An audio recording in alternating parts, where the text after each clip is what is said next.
الحمد للہ رب العالمین والصلاة والسلام علی سید الانبیاء والمرسلین وعلی آلہ واصحابہ اجمعین، اما بعد۔ گزشتہ 2-3 ہفتوں میں اولاد سے متعلق ان کی تربیت کیسے کی جائے، اسی طریقے سے ان کے ماں باپ کے اوپر کیا کیا حقوق ہیں، ماں باپ کی کیا ذمہ داری بنتی ہے جب اللہ اولاد کی نعمت عطا فرما دے، کیسے ان کو پالنا ہے، ان کی پرورش کرنی ہے، ان کی تعلیم و تربیت کا انتظام کرنا ہے، تفصیل کے ساتھ اس پر بیان ہو گیا۔ جب بچے کی پیدائش ہوتی ہے تو اس کے فوراً بعد کے چند احکام ہیں، کچھ امور ہیں جو کرنے چاہیے، آج اس سے متعلق گفتگو ہوگی۔ جب اللہ تعالیٰ اولاد کی نعمت سے نواز دے، چاہے بیٹا ہو بیٹی ہو، تو اس وقت انسان کو کچھ احکام دیے گئے شریعت کی طرف سے۔ سب سے پہلے بچے کی پیدائش ہو تو اس کے بعد اس بچے کے یا بچی کے بدن پر کوئی ناپاکی وغیرہ لگی ہوئی ہو، خون وغیرہ ہو، اس کو صاف کر دیا جائے۔ اس کے بعد سب سے پہلا جو شریعت کا حکم ہے وہ یہ ہے کہ اس بچے کے کان میں اذان دی جائے۔ اس کے اندر حکمت یہ ہے کہ بچہ جب دنیا میں آئے تو سب سے پہلے اس کے کان میں جو آواز پڑے وہ اللہ کا نام ہونا چاہیے، تاکہ بچپن سے ہی اس کے ذہن میں، دماغ میں، دل میں یہ بات بیٹھ جائے کہ مجھے یہ جو زندگی دی ہے اللہ نے دی ہے، اور مجھے اپنی پوری زندگی اللہ کے حکم کے مطابق گزارنی ہے۔ شروع سے ہی اس کے ذہن میں اللہ کا نام بٹھا دیا جائے۔ تو سب سے پہلا حکم ہے کہ بچے کے یا بچی کے کان میں اذان دی جائے۔ اذان دینے کا حکم اللہ کے نبی علیہ السلام نے فرمایا۔ خود آپ علیہ السلام کہ جب نواسے حضرت حسن رضی اللہ تعالیٰ عنہ کی ولادت ہوئی، آپ نے ان کے کان میں اذان پڑھی، تو اذان دینے کا حکم ہے سب سے پہلے۔ جس طرح اذان دی جاتی ہے نماز کے لیے، اس طرح بچے کے دائیں کان میں اذان دینی ہے اور بائیں کان میں اقامت کہنی ہے۔ جو نماز کے وقت تکبیر کہتے ہیں وہ کہنی ہے بائیں کان میں۔ اس کا طریقہ یہ ہے کہ بچے کو گود میں لے کر کے قبلے کی طرف رخ کر کے کھڑے ہو جائیں، دائیں کان میں اذان پڑھ دے جس طرح نماز کے لیے اذان دیتے ہیں، اور بائیں کان میں اقامت کہے۔ جب نماز کھڑی ہوتی ہے اس وقت جو تکبیر کہتے ہیں وہ کہے، اور حی علی الصلاۃ پر دائیں طرف منہ پھیرے جیسے اذان میں پھیرتے ہیں، اسی طرح حی علی الفلاح پر بائیں طرف منہ پھیرے جیسے اذان میں پھیرتے ہیں۔ تو یہ طریقہ ہے اذان دینے کا۔ عورت بھی اذان دے سکتی ہے، اگر کوئی مرد اذان دینے والا وہاں موجود نہیں ہے، عورت بھی جو پاک صاف ہو وہ اذان بچے کے کان میں دے سکتی ہے۔ اس کے لیے کوئی مولوی صاحب ہی آئیں گے یہ ضروری نہیں ہے۔ اب بچہ اسپتال میں ہو رہا ہے، کسی دوسری جگہ ہے، وہاں کوئی مولوی صاحب، حافظ صاحب موجود نہیں ہے، تو اب کیا کریں؟ تو ہر مسلمان اذان دے سکتا ہے، عورت بھی اذان دے سکتی ہے۔ خود آدمی کو اذان دینی چاہیے بچے کے کان میں۔ لیکن افسوس کی بات ہے، بہت سے ہمارے بھائی مسلمان ایسے بھی ہیں کہ ان کو اذان کے کلمات ہی نہیں پتہ، اذان میں کیا کیا بولا جاتا ہے، اقامت کیسے پڑھی جاتی ہے یہ بھی نہیں معلوم، حالانکہ بچپن سے 55 تک نماز پڑھ رہے ہیں، لیکن اذان کے الفاظ نہیں آتے، اقامت کے الفاظ نہیں آتے، اور دوسروں کے انتظار میں اب پڑے رہتے ہیں۔ بچے کو دودھ بھی پلا دیا اور کئی دن ہو گئے لیکن بچے کے کان میں اذان بھی نہیں پڑی۔ تو سب سے پہلا حکم جو شریعت نے دیا، بچے کے کان میں اذان دی جائے۔ تو اذان کے کلمات تو ہر مسلمان کو آنے چاہیے، یہ تو اسلام کی سب سے پہلی دعوت ہے، تو ہر مسلمان کو اذان کے کلمات سیکھنے چاہیے۔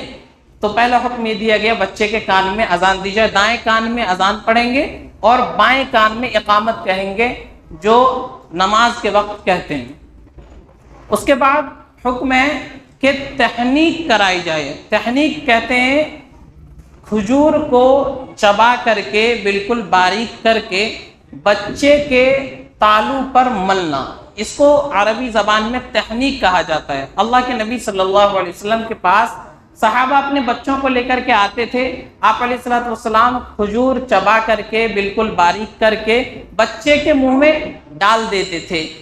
اس سے کیا ہے کہ کوئی نیک آدمی جب اپنی زبان سے کوئی چیز بچے کے منہ میں ڈالے گا تو اس نیک آدمی کا اثر بچے کے اندر پیدا ہوگا، اس لیے یہ عمل کیا جاتا ہے۔ تو کوئی بھی اللہ والا آدمی ہو، کوئی نیک آدمی ہو، کوئی بزرگ ہو، اس کے پاس اپنے بچوں کو لے جائے، وہ اس بچے کے منہ میں اپنی زبان سے لگا کر کے کوئی میٹھی چیز بچے کے منہ میں ڈالیں گے، کوئی بھی میٹھی چیز ہو سکتی ہے، کھجور ہو یا میٹھی چیز میں شہد بھی ہے، تو وہ بچے کے منہ میں جب لگائیں گے تو اس سے اس بزرگ اللہ والے کا اثر بچے کی زندگی میں آئے گا۔ تو صحابہ کرام اپنے بچوں کو لے کر کے نبی علیہ الصلوۃ والسلام کے پاس آتے تھے اور آپ تحنیک فرمایا کرتے تھے۔ اس عمل کو تحنیک کہتے ہیں۔ حضرت نبی علیہ الصلوۃ والسلام کے جب نواسے پیدا ہوئے تو آپ علیہ الصلوۃ والسلام نے یہ عمل فرمایا، تو تحنیک کا حکم دیا گیا۔ کسی بھی اللہ والے بزرگ، کسی عالم دین، جو بھی آپ کی نظر میں نیک آدمی ہو، اس کے پاس اپنے بچوں کو لے کر کے جائیں، وہ کوئی بھی میٹھی چیز چبا کر کے اس بچے کے منہ میں ڈالیں گے، ان کے تھوک کے اثر سے اس بچے کی زندگی میں بھی نیکی آئے گی، وہ بچہ بھی دیندار بنے گا، تو اس لیے یہ عمل کرایا جاتا ہے۔ تو تحنیک کا حکم دیا گیا۔ اس کے بعد نبی علیہ الصلوۃ والسلام نے حکم دیا کہ 7واں دن جب ہو تو بچے کا عقیقہ کیا جائے۔ عقیقہ کرنے سے بچے کے اوپر سے بلائیں ٹل جاتی ہے، شیطانی وسوسے سے، شیطانی حملوں سے وہ بچہ محفوظ رہتا ہے۔ تو عقیقے کا حکم دیا گیا۔ اللہ کے نبی علیہ الصلوۃ والسلام کے نواسے ہوئے، آپ نے ان کی طرف سے عقیقہ فرمایا، اور حضرت فاطمہ کو حکم دیا کہ ان کے سر کے بال منڈا دو۔ تو عقیقہ کرنا یہ بھی مسنون عمل ہے بچے کی پیدائش پر، اللہ نے وسعت دی ہے، تو 7ویں دن بچے کی پیدائش سے 7ویں دن عقیقہ کیا جائے۔ اگر لڑکا ہے تو اس کی طرف سے 2 جانور کا حکم ہے، یا بڑے جانور میں 2 حصے، اور لڑکی ہے تو اس کی طرف سے 1 جانور، یا بڑے جانور میں تو 1 حصہ اس کی طرف سے عقیقہ کر دیا جائے۔ اس سے بہت ساری مصیبتوں سے، بلاؤں سے بچہ محفوظ ہو جاتا ہے۔ تو نبی علیہ الصلوۃ والسلام نے یہ کر کے دکھایا اور ہمیں اس کی تعلیم بھی دی ہے۔ تو یہ مسنون عمل ہے، آدمی کے پاس وسعت ہے تو یہ کام کرے، 7ویں دن کرے، 7ویں دن نہیں کر سکا تو 14ویں دن کرے، 14ویں دن نہیں کر سکا تو 21ویں دن کرے، اور 21ویں دن بھی نہیں کر سکا تو پھر زندگی میں جب وسعت ہو کر سکتا ہے۔ بہتر ہے کہ 7ویں دن کا خیال رکھا جائے کہ بچے کی پیدائش اگر جمعے کے دن ہوئی ہے تو آپ زندگی میں جب بھی اس کا عقیقہ کریں گے تو جمعرات کے دن کریں۔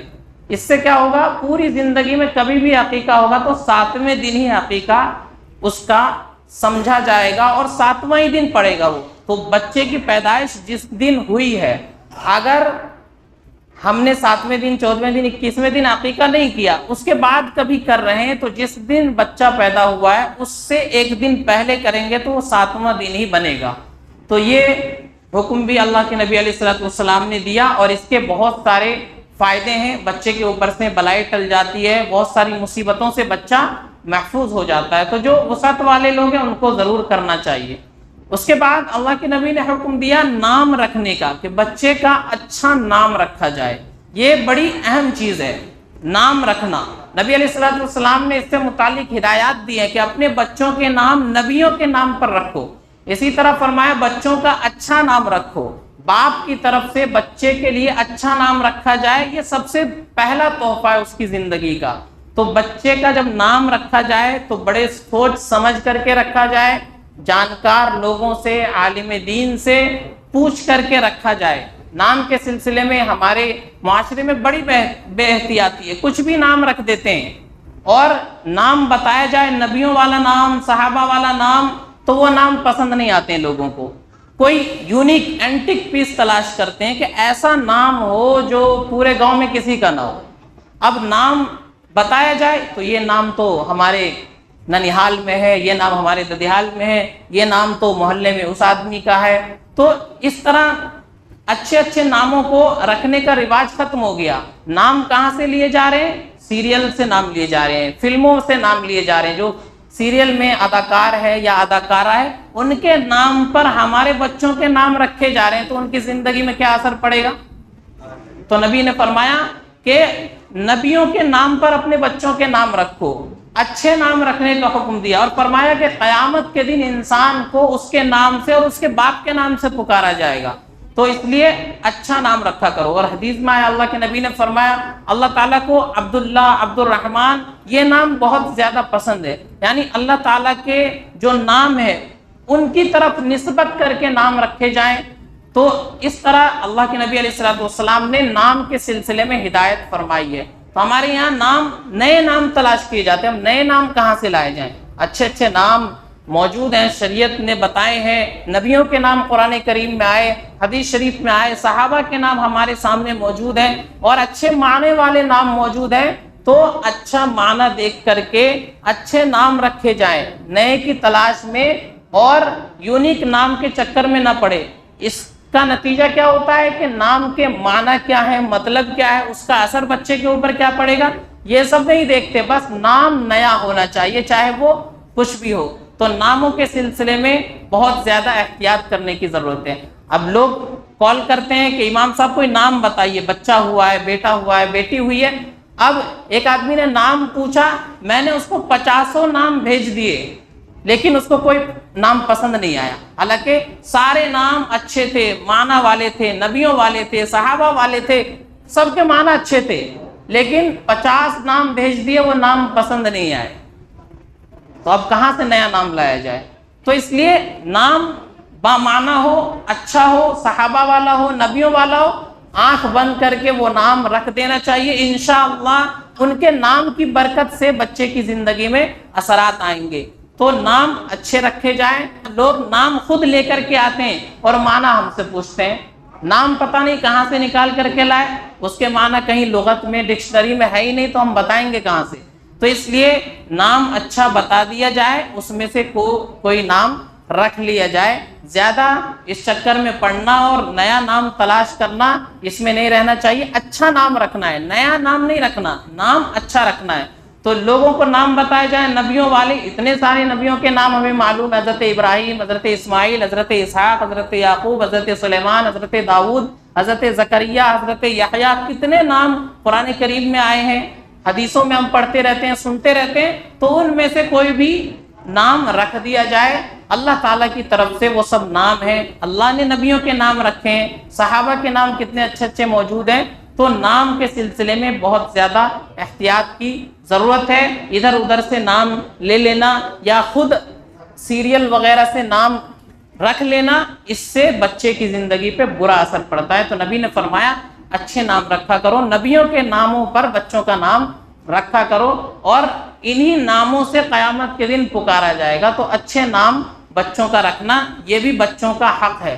تو پیدائش کے بعد ایک عمل یہ بھی ہے بچوں کا نام اچھا سے اچھا رکھا جائے. اس کے بعد بچے کا ختنہ کرانا یہ بھی اسلام کا شعار ہے، سنت ہے اور فطرت کا تقاضا ہے. تو ختنہ کرانا بھی لڑکوں کا یہ بھی مسنون عمل ہے. تو مناسب وقت دیکھ کر کے ڈاکٹروں کے رائے مشورے سے یہ عمل بھی کیا جائے. تو یہ چند امور ہیں جو پیدائش کے بعد بچوں کے ساتھ کرنا اور ان کا خیال رکھنا چاہیے. سب سے پہلے بچے کے کان میں اذان پڑھی جائے. اذان کوئی بھی دے سکتا ہے، مرد بھی دے سکتا ہے، عورت بھی اذان دے سکتی ہے اگر وہ پاک صاف ہو. تحنیک کرائے، کسی اللہ والے بزرگ کے پاس لے جائیں، وہ اپنی زبان سے کوئی چیز چبا کر کے ڈال دیں گے. اسی طرح اس کا عقیقہ کرائے. عقیقہ کرنا یہ بھی سنت عمل ہے، اللہ نے وسعت دی، عقیقہ کرنا چاہیے. اچھا سے اچھا اس کا نام رکھا جائے اور ختنہ کرایا جائے. یہ وہ امور ہے جو بچے کی پیدائش کے فوراً بعد کے ہیں. پھر اس کے بعد جو احکام ہیں وہ پچھلے ہفتے بیان ہو چکے ہیں، کیسے ان کی تعلیم و تربیت کرنی ہے، کس طریقے سے ان کی تربیت کا انتظام کرنا ہے، ان کے کیا کیا حقوق ماں باپ کے اوپر ہے، یہ سب تفصیلی بیان ہو چکے ہیں. تو یہ چند باتیں تھیں جو عرض کر دی گئی ہیں. اللہ تعالیٰ ہم سب کو عمل سمجھ کی توفیق عطا فرمائے. وآخر دعوانا الحمدللہ رب العالمین.